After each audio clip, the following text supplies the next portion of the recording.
Hello everyone, welcome back to my channel जय महाकाल।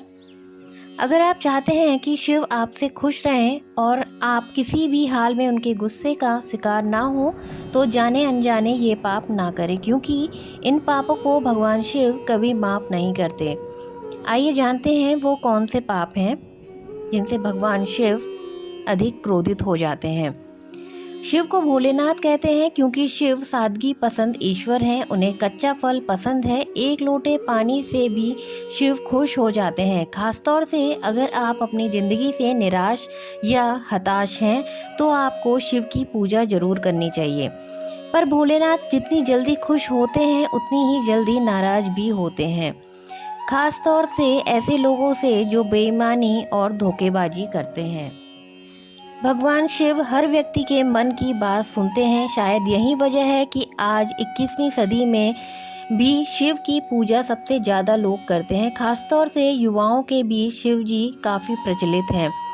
लेकिन भगवान शिव जितनी जल्दी प्रसन्न होते हैं उनका गुस्सा उससे भी प्रलयकाली होता है। शिव पुराण में कार्य, बात, व्यवहार और सोच द्वारा किए गए कुछ पाप वर्णित हैं जिसे भगवान शिव कभी क्षमा नहीं करते। ऐसा व्यक्ति हमेशा ही शिव के कोप का भाजन होता है और कभी भी सुखी जीवन व्यतीत नहीं कर सकता। आपने सुना होगा कि ऊपर वाले से कुछ भी नहीं छुपा होता, यहाँ तक कि आप अपने दिमाग में जो सोच रहे हैं वह भी भगवान से छुपा नहीं है। इसलिए भले ही इस बात और व्यवहार में आपने किसी को नुकसान ना पहुंचाया हो, लेकिन अगर मन में किसी के प्रति कोई दुर्भावना है या आपने किसी का अहित सोचा हो तो यह भी पाप की श्रेणी में आता है। भगवान शिव को ऐसे लोग बिल्कुल पसंद नहीं हैं जो अपने रिश्ते में ईमानदारी नहीं रखते। खासतौर से किसी दूसरे की शादीशुदा जिंदगी को तोड़ने की कोशिश करने से भोलेनाथ नाराज होते हैं और इस पाप का माफ़ नहीं करते हैं। दूसरे के पति या पत्नी पर बुरी नज़र रखना या उसे पाने की इच्छा करना भी पाप की श्रेणी में आता है। दूसरों का धन अपना बनाने की चाह रखना, पैसों की हेराफेरी करना और धन संपत्ति लूटना भी पाप की श्रेणी में आता है। भगवान शिव के लिए यह असम्य अपराध है। किसी भोले भाले और निरपराध इंसान को कष्ट देना, उसे नुकसान पहुंचाना या उसके लिए बाधाएं पैदा करना भी योजना बनाना या ऐसी सोच रखना भगवान शिव की नज़रों में हर हाल में माफ़ी ना देने योग्य पाप है। कुछ लोग रास्ता भटक जाते हैं पर सही निर्देश मिलने पर वापस सही रास्ते पर आ जाते हैं, पर कुछ लोग ऐसे भी होते हैं जो सही सुझाव मिलने के बावजूद बुराई का साथ नहीं छोड़ते और बुरी राह को खुद चुनते हैं।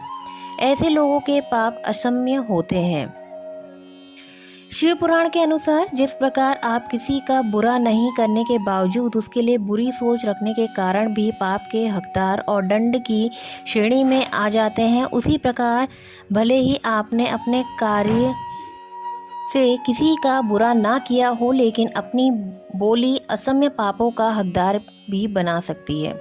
किसी गर्भवती महिला या मासिक के दौरान किसी महिला को कटु वचन कहना या अपनी बातों से उनका दिल दुखाना शिव की नज़रों में असम्य अपराध और पाप है। किसी के सम्मान को हानि पहुंचाने की नीयत से झूठ बोलना छल की श्रेणी में आता है और असम्य पाप का भागीदारी भी बनता है।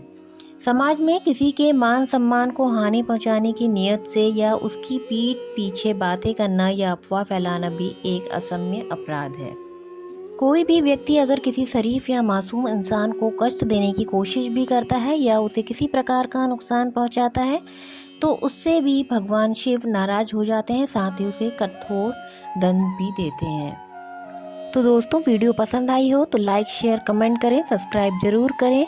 जय Mahakal. Thank you for watching.